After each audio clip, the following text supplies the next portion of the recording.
I'll rate Superboy #1 from 2011.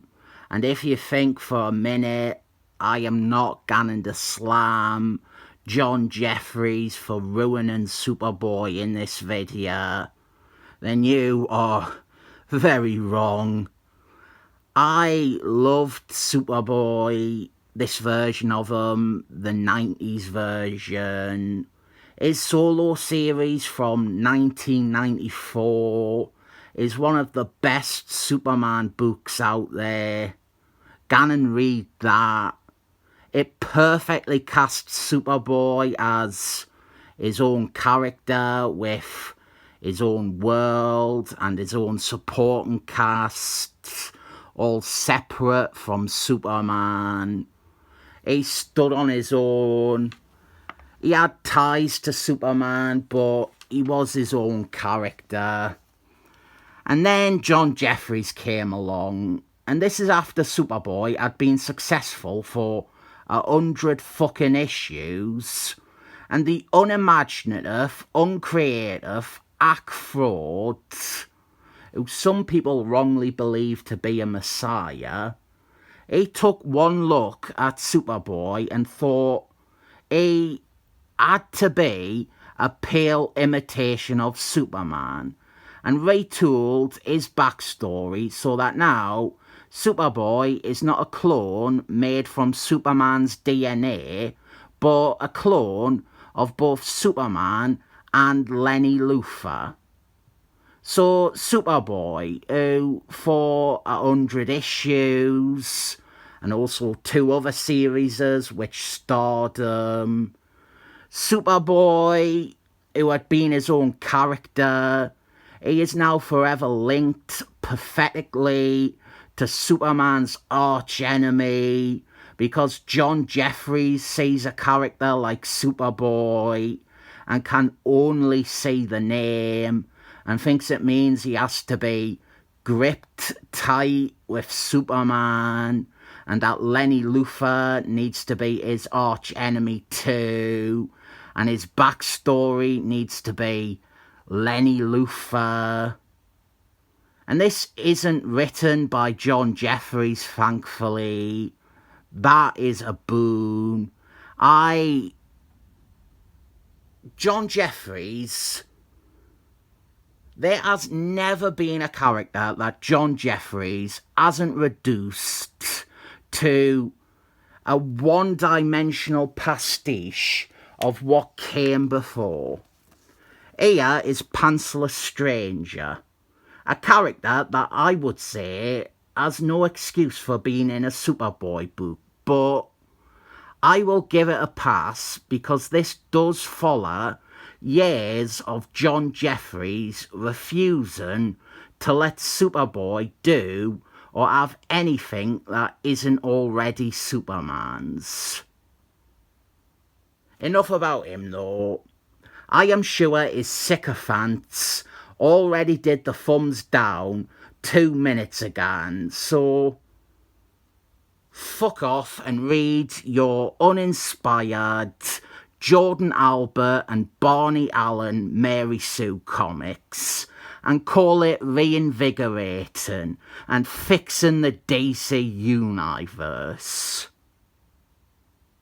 Should I just sack off this review and keep at it for the rest of the video, calling out those mentally embarrassing John Jeffries fanboys?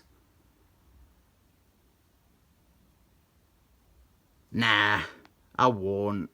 It's just Superboy. Seeing Superboy in this tremendously boring t-shirt and jeans combo and being reminded how John Jeffries took a character I loved and how he has taken so many characters and teams or stories that I loved and railroaded them in pursuit of his own egotistical vanity or his self-serving nostalgia.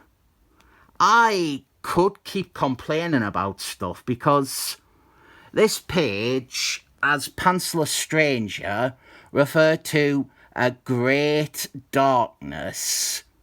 And DC recently did a hilariously shambolic retcon where they said that every Christmas event crossover story was actually revolving around this unseen new big bad called the Great Darkness.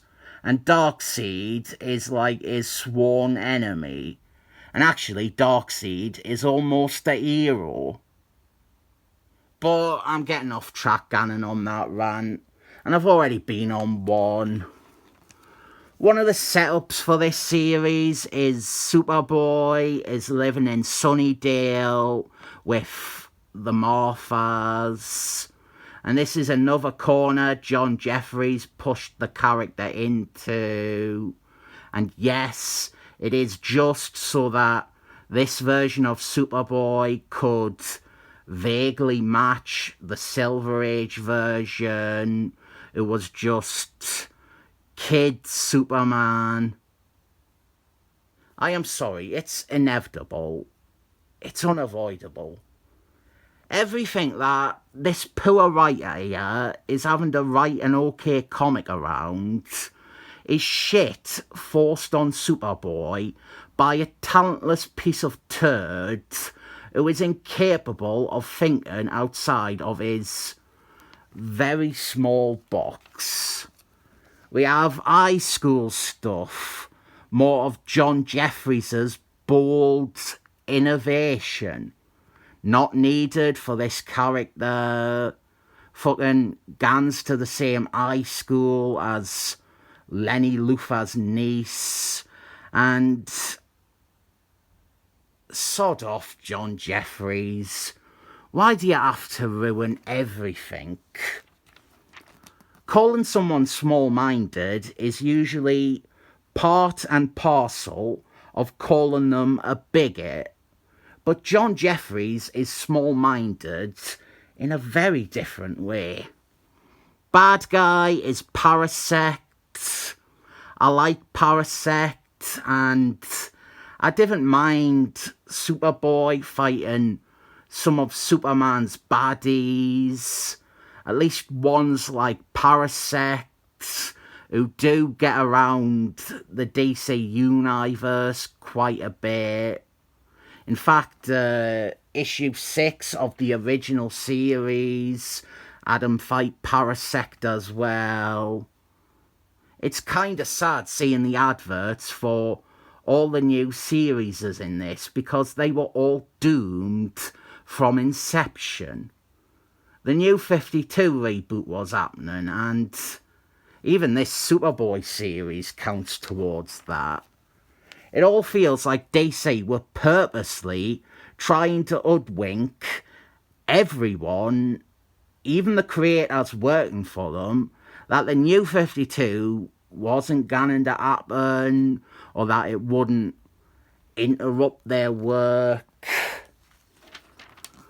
So here is the fighting, Superboy versus Parasect. I would say Superboy is doing a bad job of protecting his secret identity, but it's impossible to argue that he has a secret identity when his costume is nothing but a t-shirt and jeans. The fight, this stuff is fun. I didn't have any problem with it. Truth be told, the comic itself is alright. It's just like the Superboy character has been driven down a cul-de-sac and the driver abandoned the car and left someone else to either maneuver out or admit defeat and shut off the engine. I even think sending Superboy to Sunnydale might have been a direction worth pursuing, but it was only really done because one man wanted something else to reflect the crummy Silver Age comics that he remembers. Superboy, he eventually beats Parasect with his tactile telekinesis. Nice to see that back. That was one thing John Jeffries tried to get rid of. So this felt like a small victory for me. Biggest victory is that this issue ends with the most efficient and brilliant sales hook for me to get issue 2. Sexy Ivy. I have to get issue 2 now. I need it.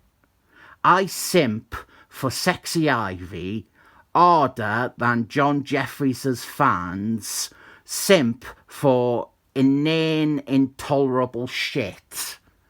Sexy Ivy is the DC Universe's best woman ever, and I am honoured whenever she appears in a comic.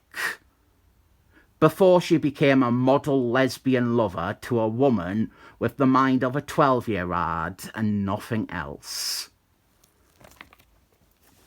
I think on the surface this is okay. It is a tad decompressed.